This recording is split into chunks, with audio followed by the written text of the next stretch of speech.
ஓம் நமச்சிவாய் பரமாத்மாவே. ஓம் நமோ நாராயண. ஓம் சரவண பவா. இன்றைய காலை பொழுதிலே 10/4/2016 வியாழக்கிழமை. சில மகான்களுக்கு இன்று உகந்த நாள். ஆஞ்சநேயர், ஷிரடி சாய்பாபா, ராகவேந்திரா சுவாமிகள் அவங்களுக்கெல்லாம் இன்று வாரந்தோறும் நடைபெறுகின்ற ஒரு நாள், பூஜை நாள். இன்றைய தினத்திலே நாம் அறிய இருப்பது ஆன்மீகம். ஆன்மீகத்தில் திருநாவுக்கு அரசரை பற்றி நாம் இப்பொழுது அறிவோம். திருநாவுக்கு அரசர் சமயக்குறவர்கள் 4 பேர் இருக்கின்றார்கள். திருநாவுக்கு அரசர், சம்பந்தர், மாணிக்கவாசகர், இன்னும் திருஞான சம்பந்தர், திருப்பல பேர் இருக்கின்றார்கள். அவர்களில் ஒருவர் திருநாவுக்கரசர் அப்பர்கள் என்றும் சொல்லுவார்கள். இவர்களுடைய சரித்திரத்தை நாம் தெரிந்து கொள்ள வேண்டும் என்றால் முழு சரித்திரம் விரிவாக எடுத்துச் சொல்வதற்கு நேரமில்லை. சுருக்கமாக இவர் திலகவதியாரின் இளைய சகோதரர். ஒரு அக்கா, திருநாவுக்கரசருக்கு ஒரு அக்கா என்ற திலகவதி அம்மா. சமண துறவியாக வாழ்ந்து வந்தார். அப்பொழுதெல்லாம் சைவம், வைணவம், சிவம், சமணம், சைவம், அப்புறம் வைணவம் தோன்றியிருந்த காலங்களில் சமணம் வந்து ஓங்கியிருந்த காலத்தில் ஒரு சமண துறவியாக வாழ்ந்து வந்தார். துறவினா என்ன? கல்யாணம் ஆகாமலே வாழ்க்கை நடத்துறது. ஒரு சமயம் அவர் தீராத வயிற்று வலியால் அவதிப்பட்டு இருக்கின்றார். சமணர்களின் மருந்து, மந்திரம் அவர் வயிற்று வலியை தீர்க்கவில்லை. வயிற்று வலிக்கு உண்டான மருந்து அதுவல்ல. அது எதுவென்று இப்பொழுது பார்க்கலாம். மந்திரம் அவர் வயிற்று வலியை தீர்க்கவில்லை. சகோதரி திலகவதியார் திருநீற்றை மந்திரித்து அவர் நெற்றியிலே இட்டு அவர் நோயை போக்கினார். திருநீருக்கு எவ்வளவு மகத்துவம் பாருங்கள். திருநீர் ஆலவாயால் திருநீரை அன்பார்கள். நானும் ஒரு மாதத்துக்கு முன்பு இந்த பகுதியிலே ஒரு கொப்பளம் கணக்காக வந்தது. அது கிட்டத்தட்ட ஒரு சிறிய புளிய மூட்டை தட்டி வந்தது. அதில் நொறுக்கிலாம் வந்து கொஞ்சம் லேசக்காலமோ லெட்டமோ. நான் திருநீரை எடுத்து அதை அப்பினேன். நான் சிவபக்தன் தான்.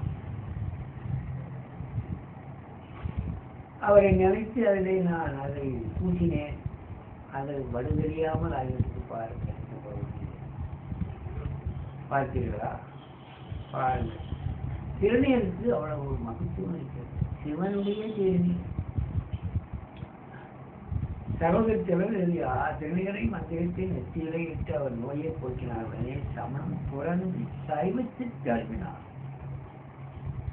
திருநாவுக்கு அரசர்.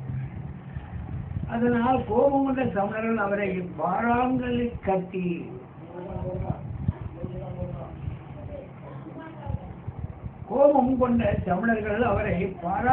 கட்டி கடலில் எரிந்து விட்டார். அந்த சமயத்தில் அவர் சொற்றுணை ஆவலின் திருநீர் வேதியன், சொற்றுணை வேதியன் என்ற பதியத்தால் ஈசனை தொழுவிட்டார். கல்லே தெப்பமாக மாறி மிதக்க திருப்பாப்புலியூர் கரையேறினார். கல்லு மட்டக்களத்தை தெப்பமாகி இவரை காப்பாற்றி கரையேறினார் திருப்பாப்பள்ளி இவர்களை.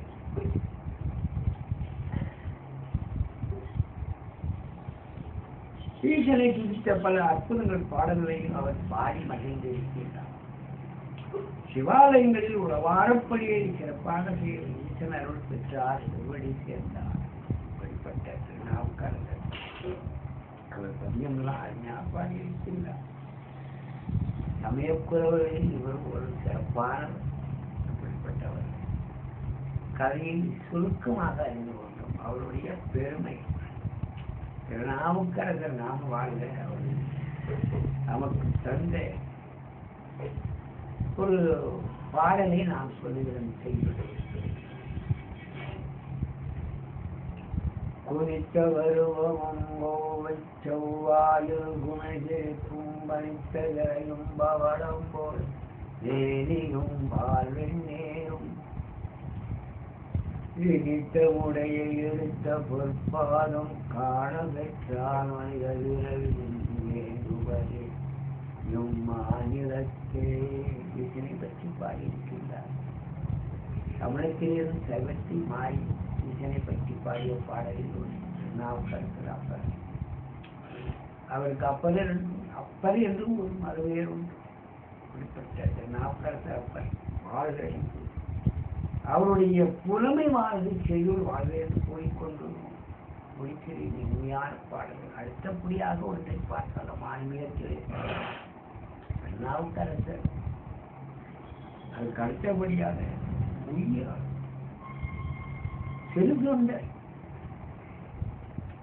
சிறுதொண்ட நாயனார் அவரை பற்றி நாம் எப்பொழுது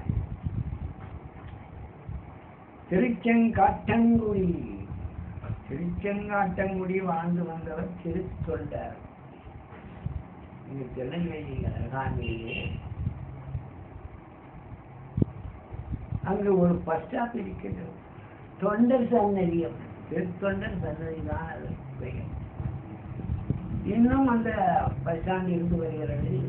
ஆட்களை ஏற்றி இறக்கி செல்வார் திருத்தொண்டர். இவங்க திருச்செங்காட்டங்குடியிலே வாழ்ந்தவர் திருத்தொண்டர் அவருடைய பெயர். சிவனடியார்களை வரவேற்று